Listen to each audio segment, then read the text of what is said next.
Hello everyone, this is Pooja and I welcome you all to our YouTube channel Fearless Minds. ये video मैं लेकर आई हूँ जो आज वैकेंसीज निकली हैं IBPS के थ्रू और ये है RRB की वैकेंसीज रीजनल रूरल बैंक और ये निकली है 9th पार्ट है CRP RRB 9th। और आप इसको रीजनल रूरल बैंक में देखिए कितनी वैकेंसीज हैं, ये सब हम डिस्कस करने वाले हैं और कौन कौन इसको फिल कर सकता है, एलिजिबिलिटी क्या होगी इसके अंदर और एग्ज़ाम डेट क्या है और पैटर्न क्या रहने वाला एग्ज़ाम का, वो सब हम डिस्कस करेंगे। तो सबसे पहले देखिए RRB है क्या, ग्रामीण बैंक का नाम आपने सुना होगा, तो वही ये RRB है। और इसके अंदर टोटल पोस्ट की अगर हम बात करें तो टोटल पोस्ट है इसके अंदर 9629। सो टोटल पोस्ट है 9629। ये चीज़ आप ध्यान रखना, ठीक है। उसके बाद अगर हम बात करते हैं कि और इसके अंदर क्या क्या है, कब कब इसका एग्ज़ाम होना है और कब कब फॉर्म फिल किए जाएंगे, वो सब हम डिस्कस करते हैं। तो सबसे पहले हम डिस्कस करेंगे कि इसके अंदर एग्ज़ाम है कौन कौन से। तो फर्स्ट है इसके अंदर ग्रुप ए का एग्ज़ाम एंड देन है ग्रुप बी का एग्ज़ाम। ग्रुप ए में होगा officer scale 1, 2 and 3 and group B में होगा ऑफिस असिस्टेंट का एग्ज़ाम। फाइन।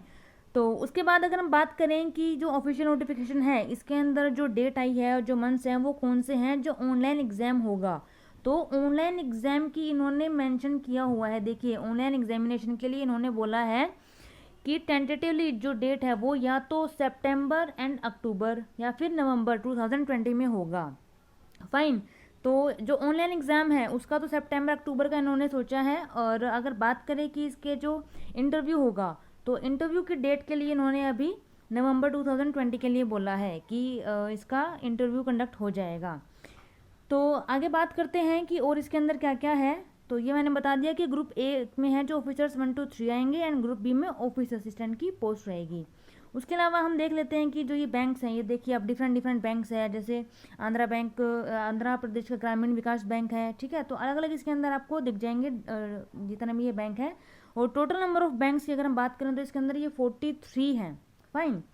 तो अब ये देख लेते हैं कि इसके अंदर एलिजिबिलिटी क्राइटेरिया। देखिए एलिजिबिलिटी क्राइटेरिया अलग अलग एग्जाम के लिए अलग अलग है, जैसे हमने अभी डिस्कस किया था, तो वो भी आके डिस्कस करेंगे कि एलिजिबिलिटी क्राइटेरिया क्या है। तो नेशनलिटी की अगर हम बात करें तो इसमें एक तो सिटीजन ऑफ इंडिया होना चाहिए, देन देखिए नेपाल का भी हो सकता है, भूटान का हो सकता है, तिब्बतन रेफ्यूजी हो सकते हैं, ठीक है। उसके बाद अगर हम बात करें कि एज की, तो एज का देखिए इसमें बताया गया है अगर ऑफिसर स्केल 3 है जो सीनियर मैनेजर की पोस्ट है उसके लिए अबाउट 21 ईयर आपकी एज होनी चाहिए एंड बिलो 40 ईयर्स होनी चाहिए। वहीं अगर हम बात करें ऑफिसर स्केल 2 मैनेजर की तो इसमें कितनी होगी, 21 ईयर से ज़्यादा होनी चाहिए एंड 32 से बिलो होनी चाहिए। एंड ऑफिसर स्केल 1 जो है असिस्टेंट मैनेजर, तो उसके अंदर होगा अबव 18 बिलो 30 ईयर्स। और वहीं अगर बात करें ऑफिस असिस्टेंट की तो उसके अंदर बिटवीन 18 टू 28 ईयर्स होनी चाहिए, ठीक है। तो देखिए और इसका तो आपको पता ही होगा कि SC ST हैं जैसे अदर बैकवर्ड क्लास है, इसके अंदर क्या क्या इसका रिलैक्सेशन होता है। 5 ईयर्स SC ST के लिए होगा और OBC के लिए 3 ईयर्स का होगा। और इसके वीडियो वगैरह का भी इसके अंदर सब कुछ दिया हुआ है, तो वो आप देख लेना जिसकी जिस तरह से रिक्वायरमेंट हो। और बाकी अगर हम बात करें कि इसके अंदर और क्या क्या है, क्या क्या इसके अंदर एजुकेशन क्वालिफिकेशन चाहिएगी और कैसे मतलब इसका प्री एग्ज़ाम होगा, मेंस एग्ज़ाम होगा, किस किस तरीके से हो सकते हैं। तो एक्स सर्विसमैन का भी इसके अंदर अलग से है, EWS का भी होगा, तो ये आप देख लीजिएगा क्योंकि सबका अलग अलग है, ठीक है। तो अगर हम बात करें कि एजुकेशन क्वालिफिकेशन क्या चाहिएगी, अगर ऑफिस असिस्टेंट की बात हम करते हैं तो इसके अंदर बैचलर डिग्री चाहिए। और मतलब सिर्फ बैचलर डिग्री है, एक्सपीरियंस कुछ भी नहीं मांगा गया है। तो जिसके पास कोई एक्सपीरियंस नहीं है, जो फ्रेशर हैं, वो ऑफिस असिस्टेंट का फॉर्म फिल इजीली कर सकते हैं। देखिए प्रोफिशिएंसी इन लोकल लैंग्वेज मतलब वो हिंदी या इंग्लिश मांगेगा तो वो आपको आनी चाहिए प्रॉपर। और डिज़ायरेबल देखिए इसमें क्या मांगा गया है, working knowledge of computer. I think ये मोस्टली हर किसी को आज के दिन में तो होगी ही। उसके बाद अगर हम बात करें ऑफिसर स्केल 1 जो असिस्टेंट मैनेजर की पोस्ट है, इसमें भी बैचलर डिग्री ही मांगी गई है। लेकिन इसके अंदर क्या बोला गया है कि जो प्रेफरेंस है, देखिए ये preference will be given to the candidates having degree in agriculture, horticulture, forestry वगैरह। देखिए ये सब आप अच्छे से देख लेना कि देखिए भर तो हर कोई सकता है, जिसके पास बैचलर डिग्री है वो कर लेगा, लेकिन और क्या प्रेफरेंस जो है वो दी जाएगी जिनके पास एग्रीकल्चर में डिग्री है, एग्रीकल्चर इंजीनियरिंग के अंदर है और वेटनरी साइंस है। तो ये आप देख लीजिएगा कि इसके अंदर इसकी प्रेफरेंस दी जाएगी। उसके बाद वही सेम है प्रोफिशिएंसी इन लोकल लैंग्वेज। फाइन। और वही डिज़ायरेबल होगा किसमें इसमें जो अपना वर्किंग नॉलेज ऑफ कंप्यूटर है। लेकिन अगर हम बात करें ऑफिसर स्केल 2, देखिए ऑफिसर स्केल 1 और ऑफिस असिस्टेंट, इन दोनों में एक्सपीरियंस की नीड नहीं है, लेकिन ऑफिसर स्केल 2 के अंदर 2 ईयर्स का एज एन ऑफिसर उन्होंने क्या मांगा है, एक्सपीरियंस मांगा है, किसमें, या तो बैंक में हो या फिर फाइनेंशियल इंस्टीट्यूशन के अंदर उनका एक्सपीरियंस होना चाहिए। और इसमें आपकी एजुकेशन की अगर बात करें तो क्या होगा, बैचलर डिग्री होनी चाहिए, उसके अलावा 50% मार्क्स इन एग्रीगेट होना चाहिए। और उसके अलावा इसमें भी क्या है कि प्रेफरेंस किसको दी जाएगी, अगर बैंकिंग में है, फाइनेंस में है, मार्केटिंग में, या फिर एग्रीकल्चर, हॉर्टिकल्चर, वो सब है, और इन सब में अगर डिग्री है तो उनको प्रेफरेंस दी जाएगी। बाकी फिल तो दूसरे भी कर सकते हैं बैचलर डिग्री वाले। उसके अलावा अगर हम बात करें ऑफिसर स्केल 2, तो इसमें 1 ईयर का मांगा गया है एक्सपीरियंस। ऑफिसर स्केल 2 में मांगा गया था 2 ईयर का। ऑफिसर स्केल 2 में जो जनरल बैंकिंग ऑफिसर है उसमें 2 ईयर का था, लेकिन एसओ है स्पेशलिस्ट ऑफिसर, इसमें मैनेजर का, उसमें सिर्फ 1 ईयर का मांगा गया है, जो भी इसके अंदर रेलिवेंट फील्ड के अंदर एक्सपीरियंस होगा। और एजुकेशन की अगर हम बात करें तो क्या है, बैचलर डिग्री होगी, और किसमें, इलेक्ट्रॉनिक्स, कम्युनिकेशन या फिर कंप्यूटर साइंस के अंदर हो, आईटी में हो, ठीक है। और एग्रीगेट इसके अंदर कितना होना चाहिए, 50% मार्क्स का एग्रीगेट इसके अंदर होना चाहिए। डिज़ायरेबल आप देख लीजिए क्या है कि सर्टिफिकेट चाहिए किसके अंदर, ASP, PHP, C++, जावा, VB, तो ये सब भी आप देख लीजिएगा। या फिर क्या होगा, और क्या बोला इसने कि देखिए ये मोस्ट इंपॉर्टेंट है, ये ध्यान से फिल करना, जिसके पास भी CA का सर्टिफिकेट हो, सर्टिफाइड एसोसिएट होना चाहिए, कहाँ से, from institute of chartered accountants of India, fine. और 1 year as a chartered accountant, या फिर वो 1 ईयर चार्टर्ड अकाउंटेंट हो और इसके पास ये होनी चाहिए डिग्री। या फिर अगर लॉ ऑफिसर है कोई तो वो क्या करेगा, उसके पास क्या होना चाहिए, 50% उसके पास एग्रीगेट होना चाहिए, लॉ यूनिवर्सिटी से अगर जिसने उस लॉ किया है। उसके अलावा 2 ईयर का एज एन एडवोकेट, और should have worked as law officer in bank या फिर फाइनेंशियल इंस्टीट्यूशन के अंदर, फाइन। अगर ट्रेजरी मैनेजर की बात करें तो उसमें 1 ईयर का मांगा गया है। उसके अलावा ऑफिसर स्केल 3 की अगर बात करते हैं, जो सीनियर मैनेजर है, तो उसमें मिनिमम 5 ईयर का एक्सपीरियंस मांगा गया है, कि बैंक में हो या फिर फाइनेंशियल इंस्टीट्यूशन के अंदर हो। बाकी अगर डिग्री की बात करें तो बैचलर डिग्री ही मांगी गई है, 50% मार्क्स होंगे, और वो प्रेफरेंस तो फिर देख लीजिए कि किस में है, या तो डिग्री डिप्लोमा हो बैंकिंग फाइनेंस के अंदर, या फिर मार्केटिंग, एग्रीकल्चर, हॉर्टिकल्चर, तो ये सब के अंदर होना चाहिए, बट उसके साथ साथ 5 ईयर का एक्सपीरियंस भी होना चाहिए, फाइन। तो आई थिंक ये आपको समझ आया होगा कि कौन इसको फिल कर सकता है और कैसे कैसे फिल कर सकता है। उसके अलावा अगर हम बात करें कि फ़ीस इसमें कितनी रहेगी, तो फीस अगर हम डेट की बात करें तो वो है 1 जुलाई से लेकर 21 जुलाई तक आप इसकी ऑनलाइन फ़ीस को सबमिट करवा सकते हैं। उसके अलावा अगर हम बात करें कि फ़ीस कितनी रहेगी, तो 175 रुपीज़ रहेगी SC ST या फिर PWBD के लिए, और अदर्स के लिए जितने भी बाकी रह गए सारे, उन सब के लिए 850 रहेगा। अगर कोई बोले कि OBC में, तो OBC वाले भी ही इसमें जनरल में काउंट होंगे, उनको भी 850 ही पे करना पड़ेगा, फाइन। बेशक वो ऑफिसर स्केल 1 to 3 है या फिर ऑफिस असिस्टेंट हैं, तो दोनों में ही सेम रहेगा। इसके अलावा अगर हम बात करें कि जो ऑनलाइन प्रोसीजर अब एग्ज़ाम में क्या होने वाला है, तो देखिए सबसे पहले एक तो होगा प्रीलिमिनरी। देखिए 2 एग्जाम होते हैं ना, प्री एंड मेंस का। तो प्री में क्या रहने वाला है, आप देखिए ऑफिस असिस्टेंट का जो प्री है, जिन बच्चों ने पहले दिया होगा उन्हें पता होगा कि हाँ प्री मेंस 2 एग्जाम होते हैं। उसमें प्री में क्या आता है, रीजनिंग आती है और मेंटल एबिलिटी आएगी, ठीक है, जैसे रीजनिंग और मेंटल एबिलिटी या फिर न्यूमेरिकल एबिलिटी, जो आप क्या कह सकते हो, क्वांट जिसको बोलते हो, ठीक है। तो देखिए इसमें होगा क्या, 40 मार्क्स के आएंगे दोनों, 40 की रीजनिंग आएंगी और 40 का ही न्यूमेरिकल एबिलिटी आएगा, 80 मार्क्स का हो जाएगा टोटल, और क्वेश्चंस भी 40 ही रहेंगे, बट टाइम जो है इसके अंदर रहेगा 45 मिनट्स का।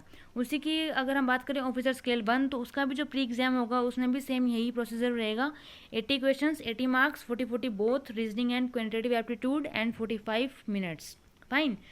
अब बात करें मेंस की, तो मेंस एग्जाम जो ऑफिस असिस्टेंट का है उसके अंदर देखिए रीजनिंग रहेगी, कंप्यूटर नॉलेज रहेगा, जनरल अवेयरनेस, इंग्लिश, हिंदी।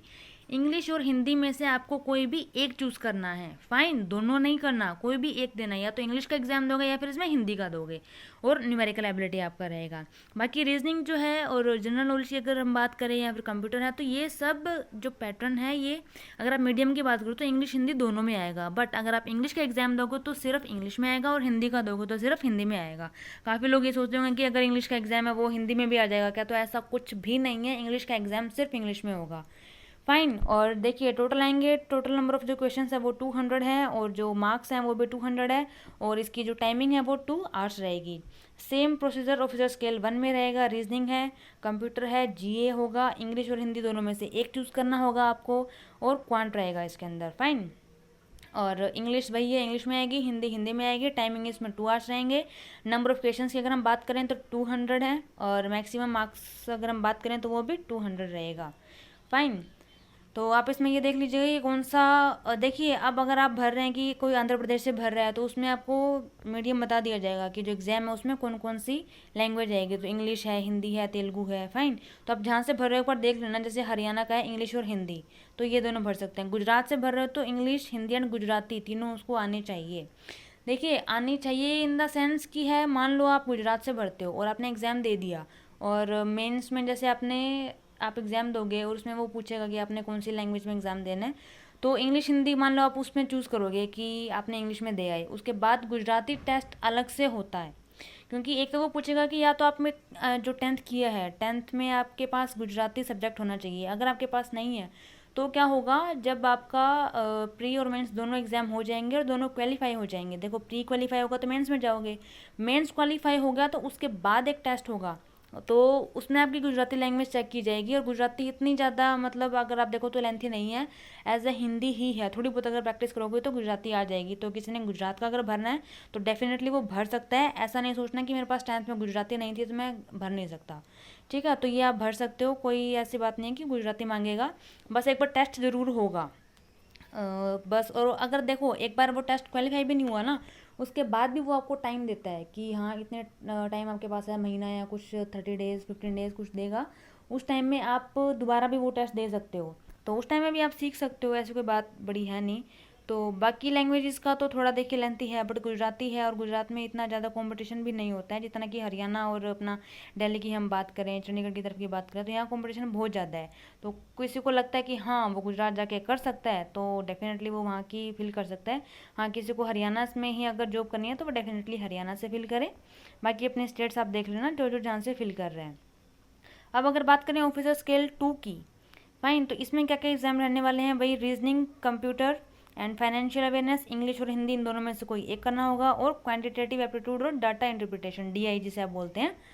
और इसमें भी 200 क्वेश्चंस रहेंगे, 200 मार्क्स के रहेंगे, और कंपोजिशन वही है 2 आवर्स का रहेगा इसके अंदर। और ऑफिसर स्केल 2 अगर स्पेशलिस्ट कैटेगरी की बात करें तो वही आप प्रोफेशनल नॉलेज के क्वेश्चन आएंगे, रीजनिंग है, फाइनेंशियल अवेयरनेस वही इंग्लिश हिंदी में से कोई एक, computer knowledge and quantitative aptitude and data interpretation जो DI है। इसमें भी यही है कि 240 एंड 200। देखिए इसके अंदर 240 एंड 200 है, नंबर ऑफ क्वेश्चंस जो है 240 है, लेकिन मार्क्स जो है वो 200 है। फाइन, तो जो भी ये देगा एक बार देख लेना। और देखिए ऑफिसर स्केल 2 की जो बात थी जनरल बैंकिंग ऑफिसर, उसमें 2 आवर्स का एग्जाम है, 200 क्वेश्चन 200 नंबर। बट जो अपना SC का है ये स्पेशलिस्ट कैटेगरी का, इसमें क्या होगा 240 क्वेश्चन हैं, 200 मार्क्स हैं, 2.5 आवर्स हैं, 2 आवर्स एंड 30 मिनट्स। तो ये भी आप थोड़ा देख लेना। उसके बाद ऑफिसर स्किल 3 की अगर हम बात करेंगे तो इसमें आएगा reasoning, computer, financial awareness and English Hindi में से कोई एक आएगा, और क्वांटिटेटिव एप्टीट्यूड एंड DI। और इसमें 200 क्वेश्चन 200 मार्क्स, और अगर बात करें टाइम की तो वो भी 2 आवर्स का है। तो आज के लिए इस वीडियो पे इतना ही था। बाकी आगे जितने भी नोटिफिकेशंस आएंगी एग्ज़ाम से रिलेटेड तो वो मैं आपको बता दूंगी। तो ये एग्ज़ाम डेफिनेटली फिल कीजिएगा, काफ़ी अच्छी नंबर ऑफ़ पोस्ट है इसमें 9629। तो all the very best all of you. और अभी जैसे लॉकडाउन चल रहा है तो आप अच्छे से तैयारी कर लीजिएगा, एग्ज़ाम डेफिनेटली होंगे, कोई ये मत सोचिएगा कि एग्ज़ाम पता नहीं कब होंगे। तो अगर एक बार आप तैयारी छोड़ दोगे तो फिर दोबारा से कंटिन्यू करना वो मुश्किल हो जाएगा। Fine, so thank you so much for watching my video. और हंसते रहिए, मुस्कुराते रहिए और देखते रहिए फियरलेस माइंड्स। Thank you.